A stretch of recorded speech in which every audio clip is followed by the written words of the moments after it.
So yun, mega love shoutout po sa inyong lahat. Luzon, Visayas, and Republic of Mindanao, Province of China, ang Davao ni Digong. Ngayon mga kababayan, kumakalat po kasi ngayon na si Digong daw ay inimbitahan ni Donald Trump sa inauguration ni Trump sa Amerika at namataan nga daw. Oo. Yan po ay pinapakalat ngayon ng mga DDS na si Digong daw ay bakit inimbitahan ni Donald Trump sa inauguration samantalang si BBM naman daw ang presidente.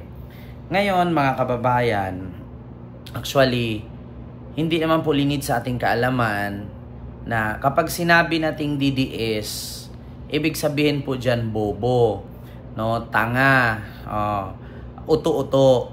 Yan po, tatlong word lang po, tanga, bobo, uto-uto pag sinabi nating DDS. Ngayon, ang definition ng DDS ay bobo, tanga-tanga, uto-uto. Ngayon, bukod sa bobo, tanga-tanga, uto-uto ang mga DDS, no? Fake news fiddler pa, no? Fake news fiddler.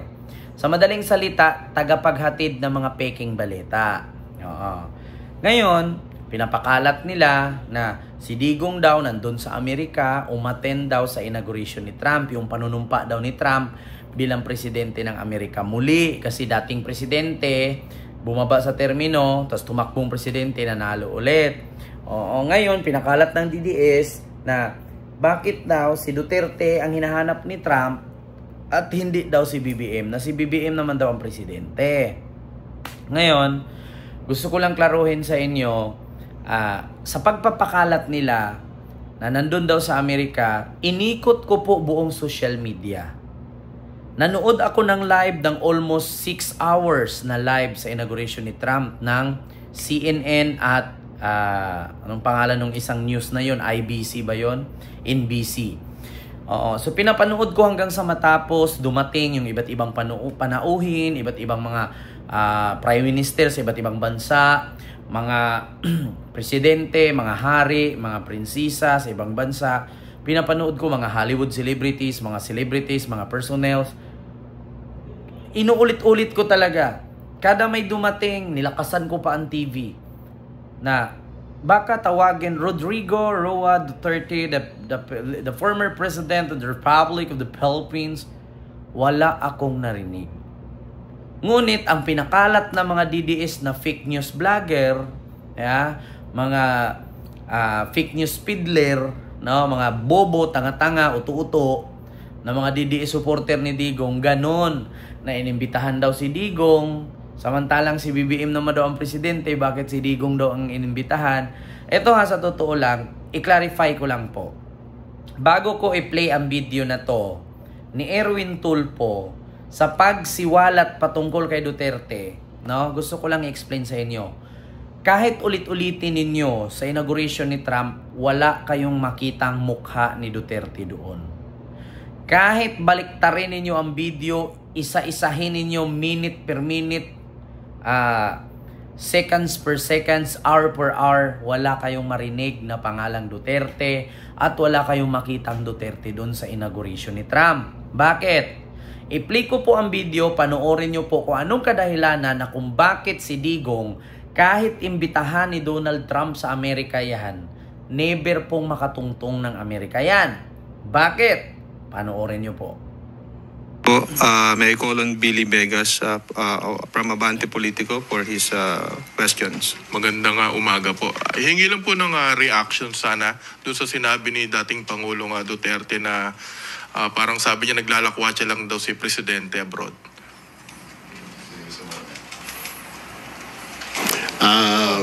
Well, kung titignan ho natin, iba-iba ho yung strategy ng bawat administrasyon. Papansin natin, GMA, sinasabi din na maraming mga biyahe. Si ERAP, well, dahil short-lived lang yung kanyang term. Si Pangulong Duterte, hindi masyado, ilang bansa lang. Well, knowing naman kasi kaya di siya makabiyahe dahil maraming not welcome siya sa Europe, di ba? We all know that, di ba? And even sa United States. So limited yung travel ng Pangulong Duterte sa Asia, China, Japan, at yung mga kaibigan, Russia. Kaya limited ang biyahe ng Pangulo. So, yon mga kababayan, narinig nyo naman po ang sinabi ni Erwin Tulfo. Si Duterte po, kahit 10 beses na imbitahan yan ni Donald Trump at kahit 10 beses yan na imbitahan ng hari ng Britain or sa Europe, never po yan pumunta. Bakit? Si Duterte po ay nakaban sa Amerika at sa Europa. Pili or limited lamang ang mga bansa na pwede niyang puntahan. Russia, Japan, China, and Asia lang. Maliban sa Russia at Australia. Asia pwede siyang umikot. Australia at Russia, yan, pwede niyang maikutan.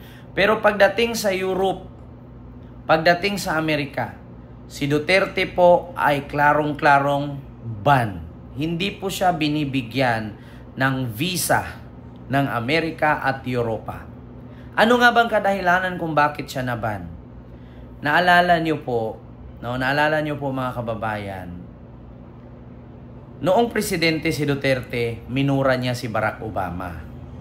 Sabi niya, Barack Obama, you son of a bitch.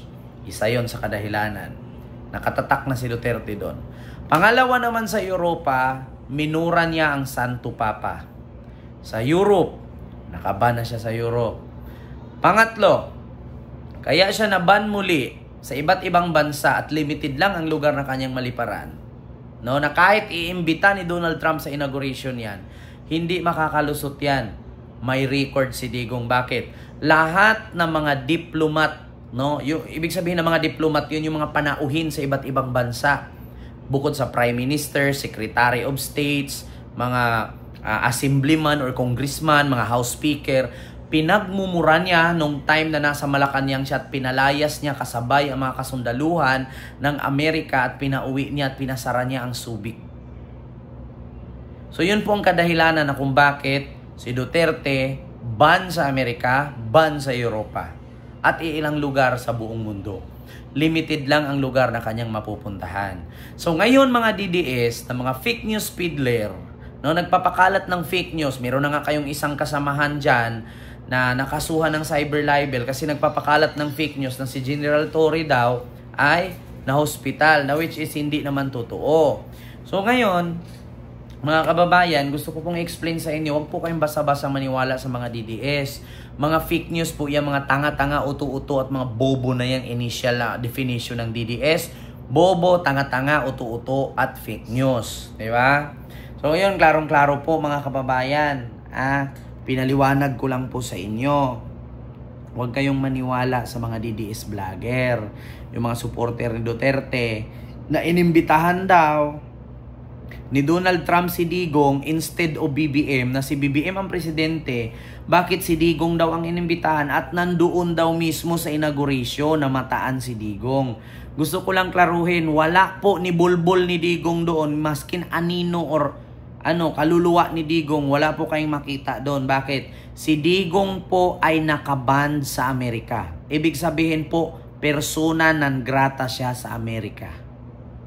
Yun ang katotohanan. Simula nung minura niya si Barack Obama, minura niya ang Santo Papa, pinagsisigaw-sigawan niya sa Malacanang ang mga diplomat sa iba't ibang bansa, yung mga panauhin, yung mga Prime Minister, mga Secretary of States, lahat yun pinalayas niya kasabay ang mga reporter.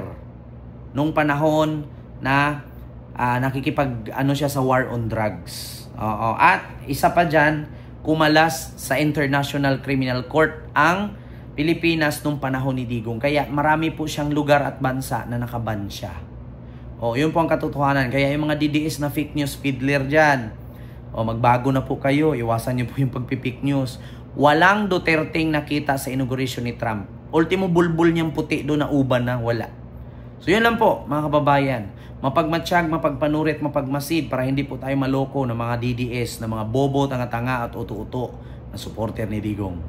Walang Duterteng makapunta sa inauguration kasi nakaband si Digong at never siyang makakuha ng visa sa Amerika. And I thank you, God first. Si Erwin Tulfo na mismo nagsabi, limited ang lipad at labas ni Digong sa bansa, nakaban siya. Thank you.